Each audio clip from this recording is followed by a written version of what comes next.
ఓం నమో భగవతే వాసుదేవాయ. ప్రాగ్జ్యోతిష పురానికి అధిపతి అయిన నరకాసురుడు బ్రహ్మదేవుడి వరాన్ని పొంది లోక కంటకుడిగా మారాడు. దేవతల మాత అయిన అదితి కుండలాలను అపహరించడమే కాకుండా 16,000 మంది రాజకుమార్తెలను కారాగారంలో బంధించాడు. తన తల్లి చేతిలో తప్ప వేరే ఎవరి చేతిలోనూ మరణం లేకుండా వరాన్ని పొందిన నరకాసురుడు అజేయుడిగా విర్రవీగుతున్నాడు.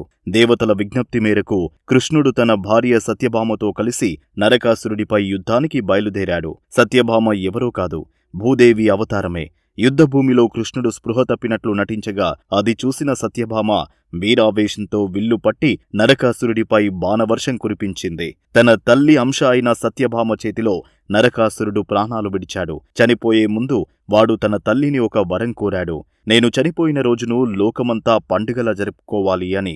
అదే రోజును మనం నరక చతుర్దశిగా, దీపావళిగా జరుపుకుంటున్నాం. కృష్ణుడు ఆ 16,000 మంది రాజకుమార్తెలను బంధ విముక్తులను చేసి వారికి సమాజంలో గౌరవం కల్పించడానికి వారందరినీ వివాహం చేసుకున్నాడు.